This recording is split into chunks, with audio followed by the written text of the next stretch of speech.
ini. Nah, di sini saya tampilkan gambar. Ada gambar apa ini?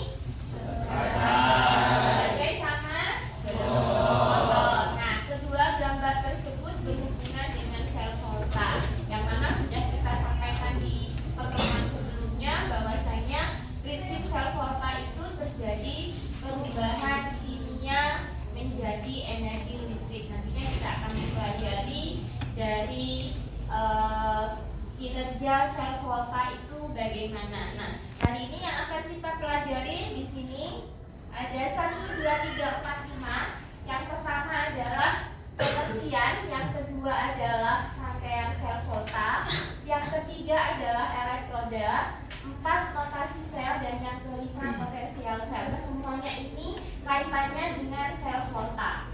Nah, untuk itu setelah ini silakan kalian membentuk kelompok sebanyak 5 kelompok untuk mendiskusikan tentang materi yang sudah kita bagi. Nanti pembagian materinya kelompok apa yang mau membahas apa nanti kita undi.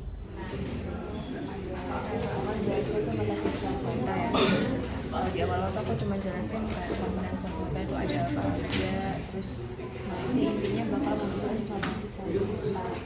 Nanti ada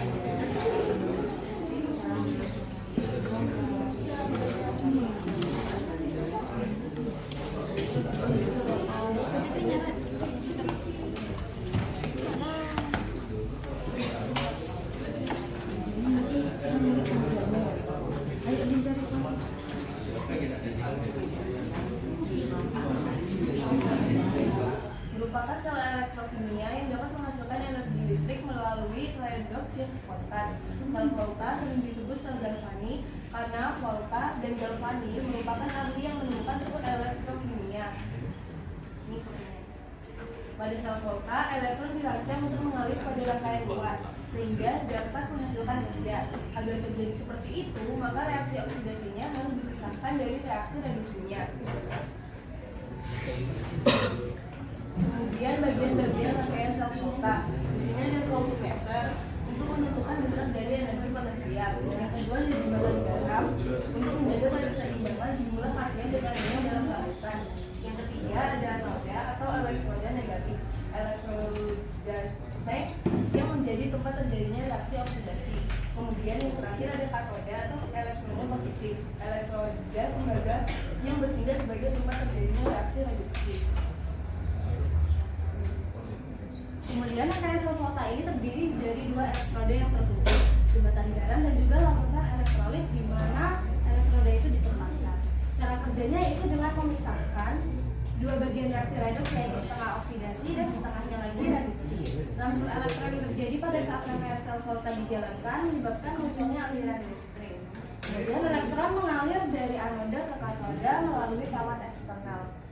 Kemudian kita bisa menentukan gimana rangkaian sel volta itu MnO2 plus 2NH4 plus 2 elektron ditambahkan 2 elektron akan menjadi muatannya 0, menjadi Mn2O3 plus 2NH3 plus H2O. Lalu reaksi totalnya yaitu Zn plus 2 MnO2 plus 2NH4 plus Zn2 plus Mn2O3. Baik, tadi masing-masing kelompok sudah mempresentasikan hasil diskusinya, kelompok 1 sampai kelompok 5. Sekarang tiba waktunya kita akan membuat kesimpulan dari apa yang sudah kita pelajari hari ini. Kalau boleh saya bertanya untuk prinsip sel volta, ada yang bisa menyimpulkan bagaimana prinsip kerja sel volta? Yuk, angkat tangan. Oke, silakan Gracia.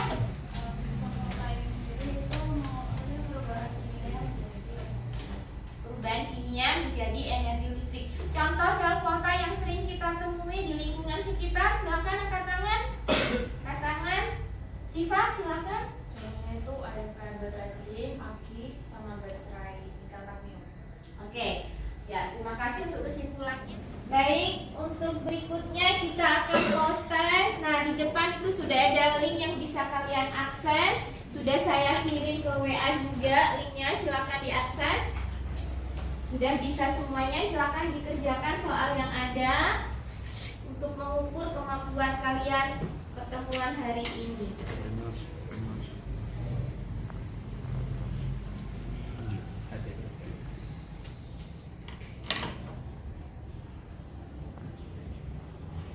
Baik, di akhir pembelajaran, itulah jamnya sudah habis. Ada kata-kata motivasi di sini. Hiduplah seolah-olah mati besok, belajarlah seolah-olah hidup selamanya. Mahatma Gandhi. Oke, kita akan bertemu di pertemuan berikutnya. Kita akan membahas sel elektrolisis, lalu kemudian kita agendakan untuk praktikum nilai. Mungkin sekian dari saya. Semoga yang kita pelajari hari ini bermanfaat. Terima kasih. Wassalamualaikum.